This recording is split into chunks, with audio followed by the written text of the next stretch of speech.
What in God's name is that trash doing in our ballroom? Theodore Harrison's voice, a rasping snarl accustomed to instant obedience, sliced through the refined hum of Chicago's most opulent charity gala. It was a sound as out of place as a guillotine in a cathedral, and just as effective. Every champagne flute paused mid-air. Every polite conversation died on the lips of the city's 1%. 300 pairs of eyes, glittering with diamonds and disdain, swiveled in unison toward the grand entrance of the lyric opera house. And there, bathed in the sudden, suffocating silence, stood Isabella and Marcus Vance, holding an invitation that now felt as worthless as a forged check. "This was supposed to be a private affair," Eleanor Harrison whispered, her voice carrying the venom of a serpent despite its low volume. "I suppose standards are the first casualty of modern philanthropy." Isabella felt Marcus's hand tighten on hers, a silent transfer of strength. She had navigated hostile corporate takeovers, stared down federal regulators, and dismantled billion-dollar monopolies without flinching. But this was different. This was a raw, primal judgment, an instant dismissal by a tribe that had already decided they were unworthy of breathing the same rarefied air. What would you do? Seriously, stop for a second and ask yourself, what would you do if the most powerful family in the city looked at you not just like an intruder, but like a contagion? How much condescension, how much thinly veiled hatred would you swallow before you decided to fight back? Before you decided to remind them that the people you look down on are often the ones holding the ladder you're about to fall from? If you've ever felt judged or underestimated, hit that like button and subscribe, because you are not going to believe what happens next. The hostess at the check-in podium, a young woman whose smile was a masterclass in practiced deference, looked up from her list. Her eyes, trained to catalog net worth in a single glance, flickered over Isabella and Marcus. It was a micro-expression, a barely perceptible widening that betrayed her shock, before it was smoothed over with a professional sheen that was suddenly several degrees colder. "Good evening," Isabella said, her voice a calm, steady island in a sea of hostility. She extended the embossed invitation. "Vance, Isabella and Marcus." The woman's perfectly manicured nail painted a demure but expensive shade of blush, traced down the guest list. It lingered far longer than necessary, a small, deliberate act of theater. "Ah, yes, here you are, table 42. She gestured with a vague wave of her hand toward the cavernous ballroom's darkest, most remote corner, a social Siberia, far from the power tables clustered near the stage. Marcus leaned forward, his voice low but firm, reading over Isabella's shoulder. "There must be a mistake. Our invitation clearly states table 4. "Oh my." The hostess produced a laugh that was pure condescension, a tinkling sound that grated on the nerves. "I'm so sorry. There must have been a printing error. Table 4 is part of the Harrison family's platinum sponsorship block. I'm sure you'll find table 42 to be adequate." The boardroom predator inside Isabella awoke. She deployed the same unnerving calm she used when multi-billion-dollar deals teetered on the brink of collapse. "I'm quite certain table 4 is correct." Her tone was pleasant, almost conversational, yet it carried an authority that was absolute. The hostess's smile became a rigid line. The air crackled with a tense, unspoken power struggle. After a moment that stretched for an eternity and a furtive, panicked glance at her computer screen, she conceded, her voice dripping with resentment. "Of course, my apologies. Right this way." As they followed her through the labyrinth of tables, Isabella felt the palpable shift in the atmosphere. Conversations didn't just pause, they were strangled in their wake. a portly, silver-haired man in a Tom Ford tuxedo that strained at the buttons leaned toward his companion and muttered, "The guest list has certainly diversified." His wife, a woman whose diamond necklace was so ostentatious it bordered on self-parody, replied just loudly enough for them to hear. "It's all about appearances now, darling. The committee is letting in anyone with a checkbook." Eleanor Harrison, the matriarch of the dynasty, resplendent in a vintage Dior gown that cost more than a college education, watched their approach with the predatory stillness of a lioness spotting a wounded gazelle. "Theodore," she murmured to her husband, her voice a low purr of disapproval. "This event used to have a certain pedigree." Marcus's jaw was a knot of granite. His hand found the small of Isabella's back, a gesture that was both a shield and an anchor. But Isabella's expression remained one of serene, detached curiosity. She felt like an anthropologist observing a previously undiscovered and rather brutish tribe. She filed away every insult, every sneer, every whispered aspersion with the meticulous precision of a prosecutor building an unshakable case. At table 4, their designated seats offered a front-row view of the Harrison family's royal court at table 3. Theodore Harrison III presided like a decrepit monarch, his sons flanking him with the effortless arrogance of men who had never known a single day of struggle. The youngest, Preston, barely 30, and already bearing the soft, petulant look of a man cushioned from reality by inherited wealth, kept glancing their way with a look of open, undisguised disgust. "Well," Isabella murmured, settling into her chair with a grace that was in itself an act of defiance. "This should be an illuminating evening."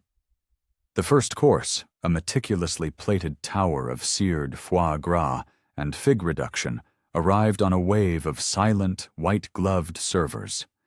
But the culinary artistry couldn't mask the poison seeping into the air from the surrounding tables. The Harrisons had apparently decided that subtlety was for the weak. "I do wonder about the vetting process for these events anymore," Eleanor announced to her table, her voice pitched to carry like a stage whisper. "One simply can't be too careful about who one associates with these days. It reflects on everyone." Preston Harrison, emboldened by his second glass of vintage Bordeaux, swiveled in his chair to face them directly. His smile was a predatory slash in his boyish face. "Excuse me," he began, his tone implying they were lucky to be addressed at all. "I don't believe we've had the pleasure. I'm Preston Harrison." He said his name as if it were a title. Marcus straightened, his shoulders squaring as he recognized the overt challenge. "Marcus Vance, and this is my wife, Isabella." "Vance?" Preston feigned deep thought, tapping a finger to his lip.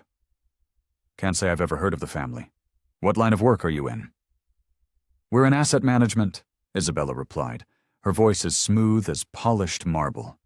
She took a precise, deliberate bite of her appetizer, her composure utterly unruffled. "Oh, how quaint. Asset management." The condescension in his voice was thick and suffocating. "You mean like real estate? Small-time investments? It's always so fascinating to see how the emerging markets operate." The pregnant pause that followed was a weapon. Around them, other conversations had dissolved, creating an uncomfortable, glaring spotlight on their table. Isabella could feel the weight of hundreds of eyes, the collective pressure of their judgment. But years of high-stakes negotiations had taught her that silence could be the most powerful statement of all. "We manage a variety of diverse portfolios," she said finally, her tone giving away absolutely nothing. Theodore Harrison leaned forward, a cruel smile playing on his thin lips. He was clearly savoring his son's performance. "Portfolios, such a modern term. In our family, we believe in building tangible things, lasting institutions, legacy companies that shape the very skyline of this city." His smile sharpened. "But I suppose everyone has to start somewhere." Marcus's hand, resting on the table, had clenched into a fist so tight his knuckles were white. The linen napkin was being crushed within his grasp. Isabella, without looking down, placed her hand gently over his. It was a barely perceptible gesture, a feather-light touch, yet it conveyed an unmistakable command. Not yet. She reached for her phone, a movement so fluid and natural it could have been mistaken for her adjusting the cuff of her sleeve. Beneath the pristine white tablecloth, her thumbs moved with silent, deadly speed, typing a message. To any casual observer, she was the picture of polite interest, a woman enduring the boorish conversation of her social superiors. But Eleanor Harrison was no casual observer. Her eyes, sharp as a hawk's, narrowed as she caught the subtle movement. "How utterly rude," she declared, her voice rising to ensure the surrounding tables were her audience. "Using a telephone during a dinner conversation. I suppose common courtesy varies depending on one's background." The word background hung in the air like toxic smoke, its ugly implications clear to every person in that room. The surrounding tables went completely, utterly still. The elegant charity dinner had morphed into a public spectacle, a modern-day witch trial with designer gowns and $1,000 plates. Isabella's phone vibrated once against her leg, a silent confirmation that her message had been received. She allowed herself the smallest, most private of smiles. It didn't reach her eyes. "You're absolutely right about courtesy, Mrs. Harrison," she said, looking up and meeting Eleanor's gaze directly, her eyes holding no fear, only a cold, clear light. It reveals a great deal about a person's true character. The auction began with the predictable fanfare of a tuxedoed auctioneer and dazzling multimedia displays, but it was immediately clear that the real show was not on the stage. It was the unfolding human drama at Table 4. Theodore Harrison III, having warmed to his role as the evening's villain, seemed determined to escalate the conflict. "Now this is ambitious," he announced, his voice booming with false admiration as the auctioneer acknowledged Isabella's bid. The bid wasn't for a luxury vacation or a piece of art. It was for the funding of a new pediatric cancer wing at a local hospital. The amount was a staggering $5 million. A collective gasp rippled through the ballroom, followed by a wave of shocked, suspicious murmurs. Theodore paused, letting the tension build, as if searching for just the right condescending phrase. "Quite an impressive sum for newcomers to our little community." Eleanor let out a laugh like the shattering of fine crystal. "Oh, darling, you're too kind. Some people simply don't understand that throwing money around doesn't buy you a seat at the table. It certainly doesn't buy you class." The words were aimed with the precision of a sniper, and they hit their mark. Around them, guests shifted in their seats. Some had the decency to look away, their expressions a mixture of embarrassment and discomfort. Others leaned in, their faces alight with the morbid curiosity of rubberneckers at a fatal car crash. The thin, elegant veneer of high society was cracking, flaking away to reveal the raw, ugly prejudice that lay just beneath the surface. "I just hope the check clears," Preston added with a sneer, his face flushed with wine and arrogance. "It would be so dreadfully embarrassing for the hospital if—" He let the sentence hang in the air, the insult so blatant, so utterly beyond the pale of civilized behavior, that it drew audible gasps from even the most jaded socialites. That was it. Marcus's chair scraped violently against the marble floor as he began to stand, his face a thunderous mask of rage. He was a big man, and his sudden movement was menacing. But Isabella's hand shot out, her grip on his forearm as strong and unyielding as steel. He stopped, frozen by the silent command in her eyes. Her expression was still perfectly composed, almost unnervingly serene, as if she were a scientist observing a chemical reaction rather than the target of a deliberate public humiliation. "That's an interesting perspective," she said, her voice quiet, yet carrying through the tension with the clarity of a bell. "Though I have to wonder if you're familiar with the legal definition of slander per se at a public event. The financial implications can be quite significant." Theodore Harrison let out a booming laugh, a sound devoid of any real humor. "Legal implications. My dear girl, please. This is simply an expression of honest concern for the integrity of our city's charitable foundations. When people like—" he gestured vaguely in their direction, a dismissive flick of his wrist. "Attempt to buy their way into a society they don't belong to. It casts a shadow on all of our good work." The phrase, "people like," seemed to echo in the sudden, tomb-like quiet. Its racist undertones were so thick, so unmistakable, that they were a physical presence in the room. This was no longer just about class or new money. The mask was completely off. All around the ballroom, the subtle glow of cell phone screens began to appear.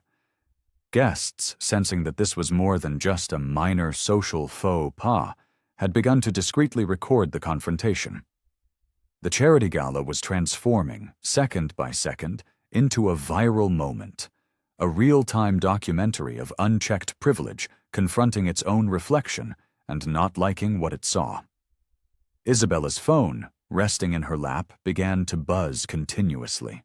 A flood of messages from her executive team, her legal counsel, her board members. She ignored them all, save for one she had been waiting for. Her thumbs moved across the screen with calm, deliberate precision. The message was short, a coded directive to her chief of staff. "Martha, initiate Protocol Phoenix. Full portfolio review of Harrison Industries. All options on the table. Authorization code Veritas 9.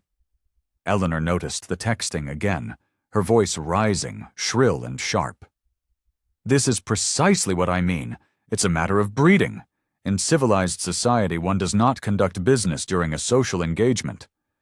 She turned to the surrounding tables, her expression seeking validation, her arms spread wide. "Have standards simply ceased to exist?" But Isabella was no longer listening to Eleanor Harrison. She was looking at her husband's face, at the deep well of hurt beneath the protective armor of his anger, and she felt something inside her chest solidify. It wasn't rage. Rage was a hot, messy emotion, unfocused and counterproductive. This was something else entirely. It was cold. It was precise. It was the feeling of a vast, sleeping power finally awakening, recognizing itself in the mirror, and deciding, with absolute finality, that it was done being polite. "You know," she said, her voice cutting cleanly across the now silent section of the ballroom, "it's truly remarkable how revealing events like this can be. They have a way of showing you exactly who people are when they believe there are no consequences for their actions." Theodore Harrison's smug smile faltered for the first time. Something in her tone, a new and dangerous current, had finally registered.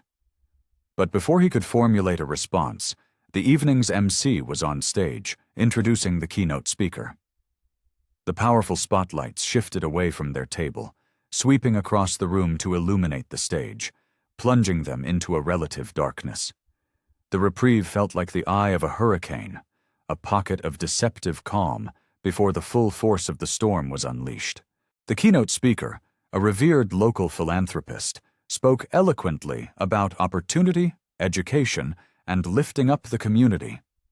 The words hung in the air, a bitter, ringing irony given the scene that had just unfolded in the VIP section. To Preston Harrison, however, the momentary lull in the conflict was merely an intermission. He saw it as a chance to reload. When the applause for the speech finally died down and guests began to rise, mingling and moving towards the dessert reception, Preston pushed back from his table with the swagger of a man who had never been told no in his life. "You know what?" he announced, his voice slicing through the polite cocktail chatter, deliberately drawing attention back to them. I think we need to address the elephant in the room. The ugly metaphor, loaded with racial innuendo, hung in the air, so offensive that several nearby guests physically winced. "This is supposed to be an exclusive event," he continued, his voice rising in pitch. "Exclusive has to mean something." Like sharks sensing blood in the water, a crowd began to form around them. Guests drifted closer, pretending to admire the silent auction items or greet acquaintances, but their eyes were all locked on the unfolding drama. Marcus stood up slowly, his 6'3" frame an imposing presence in the elegant space. But Isabella remained seated, her posture a study in relaxed vigilance, like a grandmaster analyzing the final, critical moves of a chess match. "Exclusive," she repeated, her tone thoughtful, as if she were dissecting the word. "That's an interesting choice. Tell me, Preston, what exactly do you believe that means?" "It means standards," Eleanor interjected, stepping up to flank her son like a general, reinforcing a weak point in the line. "It means people who have contributed to the fabric of this society for generations. It means people who belong." The word belong seemed to electrify the onlookers. The pretense of discretion was gone. Phones were now held openly, their small red recording lights blinking in the dim ballroom. The casual live streams that had started as a bit of society gossip were now broadcasting a full-blown public trial to an audience of thousands, then tens of thousands. "People who belong," Isabella said again, and this time there was a new quality in her voice. Not anger, but a kind of cold, clinical amusement that was far more terrifying. "And who exactly gets to decide that?" Theodore Harrison moved to complete the family phalanx, the three of them presenting a united front of generational wealth and inherited bigotry. "It is decided by those of us who built this community," he thundered, his voice resonating with indignation. "Those of us who founded the institutions, who endowed the museums, who created the very culture that makes an event like this possible." His sweeping gesture encompassed the glittering chandeliers, the priceless art on the walls, the very foundations of old money Chicago. "This is not about exclusion, it is about preservation." The crowd had swelled now, forming a tight, claustrophobic circle around them. The faces in the crowd showed a spectrum of reactions: deep embarrassment, rapt fascination, and for a few, the dawning, uncomfortable horror of witnessing something that would have consequences that echoed far beyond this ballroom. The gala had become a flashpoint, a public reckoning with the ugly truths that polite society works so hard to keep buried. "Preservation," Marcus said, his voice quiet but carrying the weight of a lifetime of experience with this exact kind of coded, poisonous language. "That's a very pretty word for what you're really talking about, isn't it?" Preston took a step closer, his face, flushed with wine, contorting into an ugly sneer. "What we're talking about is maintaining standards that took generations to build. Standards that can't just be bought with a single, flashy donation, no matter how much you people think money can solve everything." The phrase, "you people," detonated in the center of the elegant space like a bomb. It was the point of no return. The surrounding crowd reacted with a collective, audible intake of breath. Some people took an involuntary step backward, as if physically distancing themselves from the ugliness of the moment. But the phones kept recording. The live stream viewer counts exploded.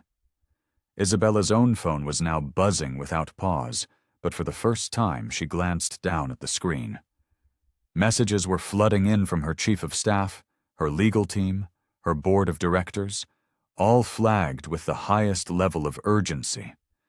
But it was the notifications from the social media platforms that caught her attention. A hashtag, Gala Showdown, was already trending nationally. The viewer counts were climbing into the hundreds of thousands. "You know the fascinating thing about standards," she said, looking up from her phone, her eyes locking on to Theodore Harrison's. The expression on her face was so potent, so filled with a power he was only just beginning to comprehend, that several people in the crowd instinctively shrank back. They're only as solid as the foundation they're built on.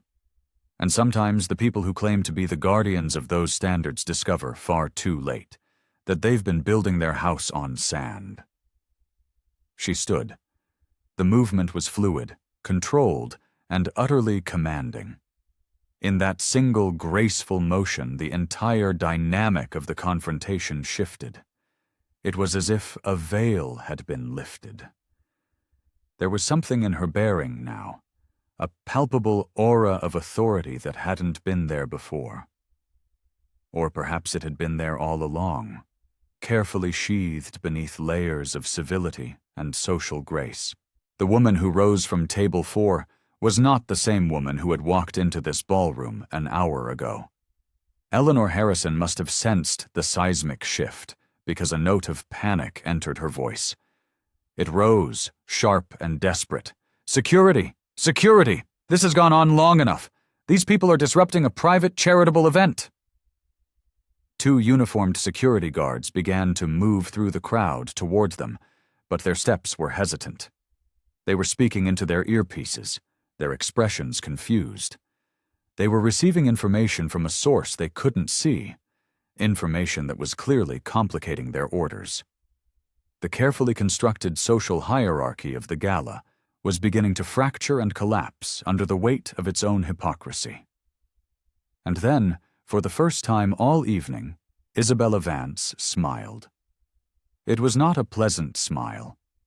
It was the smile of a queen who has just checkmated a king. The security guards approached, their professional confidence evaporating with each step. Their earpieces were crackling with urgent, contradictory commands. Their eyes darted nervously between the imperious Harrison family and the calm, composed woman who now held the attention of the entire room. "Ma'am, sir," the lead guard began, addressing Isabella and Marcus with a newfound, careful politeness. "I'm afraid we're going to have to ask you to—" His words were sliced in half by the ringing of a phone. Isabella had answered a call, placing it on speakerphone without even glancing at the screen. A crisp, no-nonsense female voice filled the stunned silence that had fallen over the ballroom. "Ms. Vance, this is Martha Renner, your chief of staff. I apologize for the interruption, but the emergency board meeting for Harrison Industries has been moved up to 8 a.m. tomorrow. Their CFO has called my office 4 times in the last 20 minutes. He's desperate for confirmation on the hostile takeover defense package. He says without our capital infusion, they're facing total collapse by market open." The effect was like a lightning strike in a silent forest. Theodore Harrison III went rigid, his face instantly turning a pasty, ashen gray. His champagne flute slipped from his fingers and shattered on the marble floor. Eleanor's mouth opened, but no sound came out, her carefully constructed mask of superiority crumbling into dust. Preston stared at his parents, his drunken arrogance dissolving into slack-jawed confusion, waiting for someone to explain the joke that was suddenly not funny at all. "Vance," Theodore whispered, the name a choked, strangled sound in the crushing silence. "Vance Sterling Capital." Isabella's finger hovered over the phone screen for a single dramatic moment that felt like an eternity. When she spoke, her voice, amplified by the speakerphone, carried to every corner of the ballroom, to every recording cell phone, to the hundreds of thousands of people watching live. "Martha, I've had a unique opportunity tonight to reevaluate the corporate values of Harrison Industries. Cancel tomorrow's meeting." "Ma'am?" Martha's voice on the other end was laced with professional surprise. "The $40 billion package? Should I reschedule?" "No." The word was quiet, but it landed with the force of a tectonic plate shifting. "Terminate all negotiations.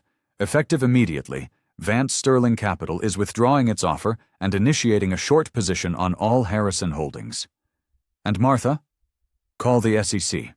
I think it's time they looked into the Harrison family's accounting practices. I have a feeling they'll find some interesting discrepancies." The silence that followed was absolute. It was the sound of a dynasty dying. It was the sound of a world being turned upside down, of bedrock assumptions cracking and giving way in real time. It was the sound of power, true power, revealing itself in a way that no one in that glittering, gilded ballroom had ever anticipated. The phones held by the guests were no longer just recording a social scandal. They were documenting a historic corporate execution, broadcasting the immediate, devastating consequence of institutional bigotry meeting unrecognized superior force. Eleanor Harrison was the first to break, her voice a high, strained shriek. "That's impossible! You can't be! You're nobody!" But even as she spoke the words, her husband was fumbling with his own phone, his hands shaking so badly he could barely dial. The calls he made were brief, frantic, and clearly catastrophic. Within less than a minute, his face confirmed the horrifying truth. The woman they had spent the entire evening systematically humiliating was not just somebody. She was Isabella Vance, the notoriously private, borderline mythical founder and CEO of Vance Sterling Capital, a private equity firm so powerful and influential it could make or break entire national economies with a single decision. The firm that was their last and only hope for survival. Marcus stepped to his wife's side. For the first time all evening, the anger had drained from his face, replaced by a deep, unwavering pride. He looked at the two security guards, who were now standing frozen, their faces a comical mask of horror and regret. "Gentlemen," Marcus said, his voice calm and steady, "I believe you were about to escort someone from the premises." Preston had finally processed the magnitude of the disaster. The color drained from his face as he stumbled forward. Wait. This is all just a terrible misunderstanding. We didn't know who you were." "Waffenam?" "No," Isabella said, her voice cutting through his panicked sputtering with the clean, cold precision of a surgeon's scalpel. "You didn't know. But that's the interesting thing about character, Preston. It's not about how you treat the people you think can help you. It's about how you treat the people you think can't." She gestured to the silent, watching crowd, to the phones that were still recording, to the waiters and busboys and event staff who had witnessed the entire ugly exchange. "Everyone here tonight got to see exactly who you choose to be when you think no one of consequence is watching. The only difference is, tonight, there were consequences." The head of security for the venue scurried toward them, his face a portrait of professional mortification. "Ms. Vance, on behalf of the Lyric Opera House, I want to offer our most profound and sincere apologies for—" She held up a single hand, stopping him mid-sentence. "Don't apologize to me. Apologize to every single person who has ever walked through these doors and been made to feel like they didn't belong because of the color of their skin, the name on their invitation, or the balance in their bank account." Her phone rang again. This time she glanced at the screen before answering.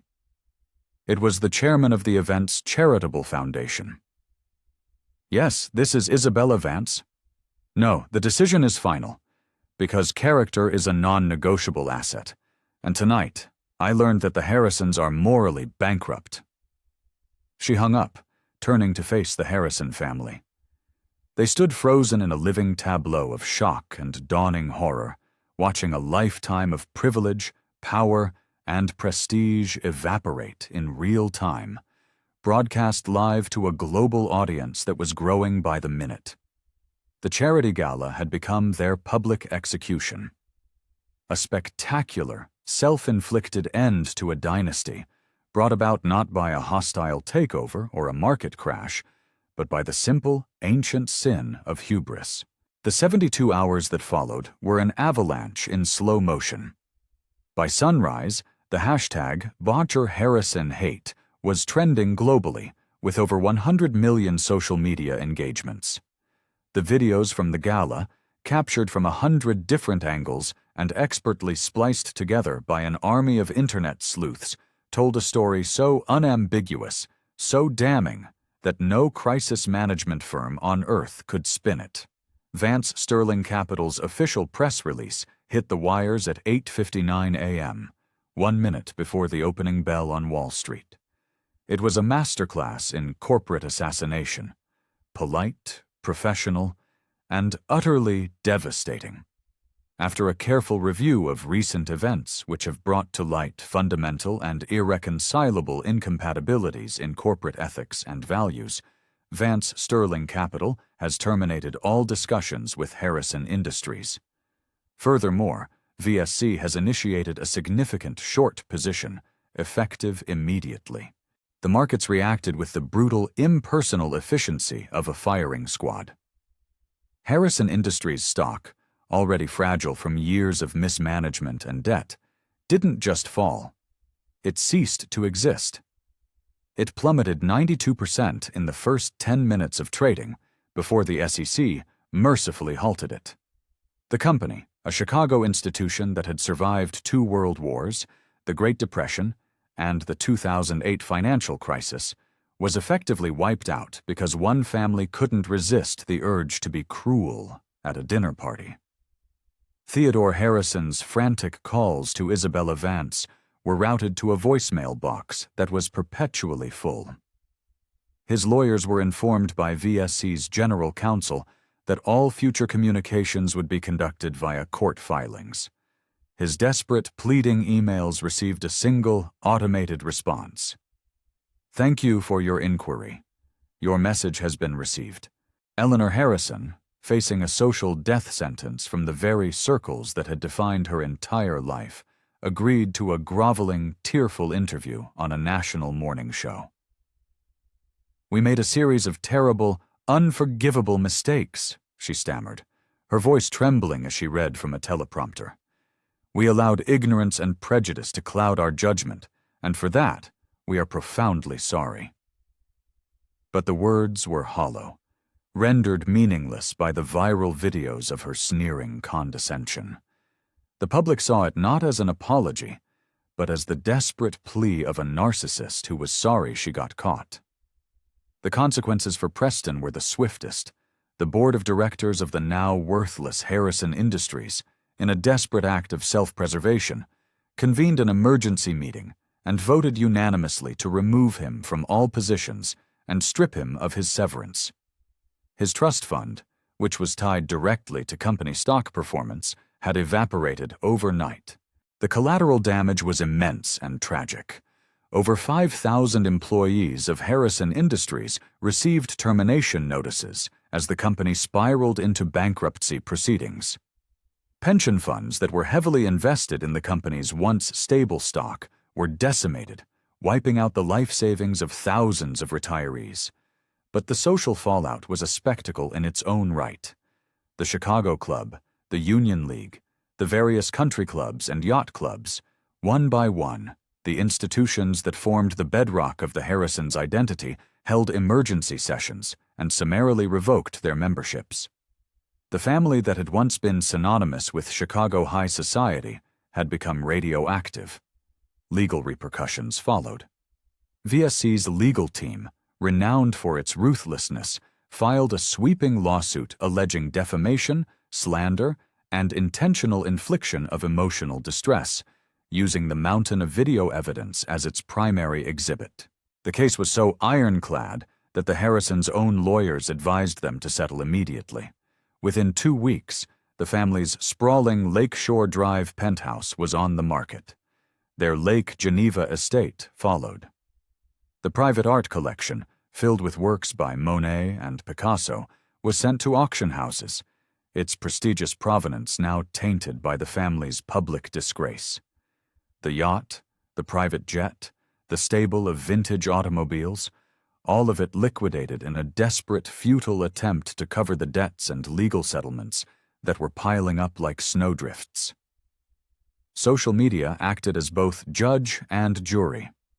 Amateur investigators and journalists dug into the Harrison family's past, unearthing a clear, decades-long pattern of discriminatory hiring practices, charitable donations that explicitly excluded minority-led organizations, and a family foundation that had, in its 50-year history, never once awarded a grant to an institution primarily serving a community of color. The charity that had hosted the fateful gala issued a public statement permanently banning the entire Harrison family from all future events and announcing a comprehensive overhaul of their donor policies, instituting new, mandatory diversity and inclusion standards for all major sponsors.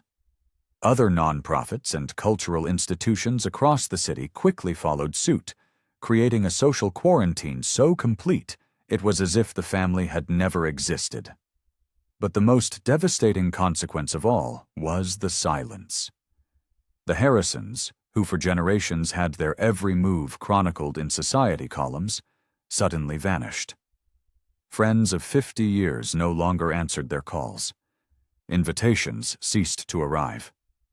The immense power they had wielded, which had always seemed so solid and permanent, proved to have been built on a foundation as fragile and fickle as public perception. 1 week after the gala, Isabella Vance stood at a podium in the main conference room of the Vance Sterling Capital headquarters. The room was packed with journalists, community leaders, and VSC employees. Behind her, a wall of floor-to-ceiling windows framed the Chicago skyline, the same skyline the Harrisons had once claimed to own. "I've been asked many times this past week whether I regret how events unfolded," she began, her voice imbued with the same calm, unshakable authority she had displayed in the ballroom. "My answer is simple. I don't regret the outcome. I regret that it was necessary." She paused, letting the weight of her words fill the room. What happened at that gala was not an isolated incident. It was a symptom of a systemic disease, a disease that allows prejudice to fester in the boardrooms and ballrooms of this country, unchallenged and unchecked for generations. It was about the millions of people who walk into rooms where they are not welcome and are made to feel less than human simply because of who they are. Marcus sat in the front row, his face a mixture of pride and solemnity. Beside him, VSC employees, who had long respected their CEO as a brilliant and demanding leader, were seeing her in an entirely new light, as a warrior willing to sacrifice a $40 billion deal on the altar of her principles. "Some have criticized our response as disproportionate," Isabella continued. $40 billion is a significant sum, and the consequences for the Harrison family, and more importantly, for their employees, have been severe. But I want everyone to understand this critical point. This was never about revenge. This was about accountability. She gestured to a large projection screen behind her. It lit up with the logo for a new entity. The Vance Foundation for Equitable Opportunity. "We didn't cancel the Harrison deal to destroy a company," she said. "We canceled it to build 1,000 new ones. The $40 billion that would have been used to prop up a failing, morally corrupt dynasty will now be used as seed capital for minority and women-owned businesses. It will fund scholarships at historically black colleges and universities. It will be used for community development and redevelopment programs in the most underserved and overlooked neighborhoods in this country." A wave of applause and audible murmurs of approval swept through the room, but Isabella raised a hand for silence. "I want to be clear about something else. The Harrison family's behavior was appalling, but it was not unique. They simply had the profound misfortune of displaying their bigotry in front of 1,000 cameras at a moment in history when their intended victim had the power to fight back on a global scale." Her expression softened, revealing a glimpse of the woman behind the CEO. Every single day, people face this same hatred. They face it in job interviews, in loan applications, in traffic stops, in emergency rooms. They face it in their schools, their workplaces, and their neighborhoods, and most of them do not have the resources of a private equity firm to seek justice. That is what we must change." She stepped away from the podium, her gesture encompassing everyone in the room. The Harrisons made a series of choices that night. They chose to see skin color before they saw character. They chose to assume inferiority based on their own prejudice. They chose to use their perceived power to humiliate and degrade people they saw as beneath them. Her voice grew stronger, resonating with passion. But we also made choices. We chose dignity over anger. We chose justice over vengeance. We chose to build up rather than simply tear down. And that, right there, is the fundamental difference between power and strength. Power seeks to dominate. Strength seeks to elevate. Marcus stood and joined his wife at the front of the room. When he spoke, his voice carried the quiet authority of a man who knew this fight intimately. "My wife and I have been incredibly fortunate. We've built something that gave us a voice when others tried to silence us. But we are the exception. For every video of discrimination that goes viral, there are 1,000,000 moments of quiet bigotry that are never recorded, never seen, and never answered for. For every Theodore Harrison who is publicly disgraced, there are thousands more who continue to wield their prejudice from positions of power with impunity." He looked out at the sea of faces, his gaze locking with the journalists in the front row. "That is why this conversation cannot end with the downfall of one family. It has to continue. In every boardroom, in every classroom, in every hiring decision, in every police department, in every single interaction where one human being has power over another." Isabella took the microphone one last time. "The Vance Foundation isn't charity," she said, her voice ringing with conviction. "It's an investment. We are investing in the human potential that gets overlooked, the talent that gets dismissed, the brilliance that gets ignored, simply because it doesn't come from the right zip code or the right family tree." She smiled then, a genuine, warm expression that lit up her entire face. "We are not trying to create a world where everyone is the same. We are trying to create a world where our differences are not just tolerated, but celebrated. A world where opportunity is determined by the content of your character, not the color of your skin. Where respect is the default setting, not something that has to be earned through wealth or status." As the press conference ended and journalists scrambled to file their stories, Isabella and Marcus remained on the stage, looking out at the city that had tried and failed to reject them. The panoramic view from their headquarters included the grand old building where the gala had taken place, a silent reminder that true power isn't about getting invited to the party. It's about having the ability to decide whether the party gets to continue at all. What about you? We all face our own ballrooms, our own moments where we see injustice, big or small. Do you stay silent, or do you find your voice? The story of the Harrisons and the Vances became a legend, a modern fable about justice in the digital age. But its true legacy isn't written in the headlines, it's written in the choices we all make every day. So I'm asking you to make a choice right now. Share this story, like this video, and in the comments below, tell me about a time you chose strength over power, a time you chose to build up instead of tear down. Subscribe to the channel because we need to keep telling these stories. We need to remind the world and each other that your choices matter. Your voice matters. Character is the only currency that can't be devalued, and in the end, it's the only one that truly counts.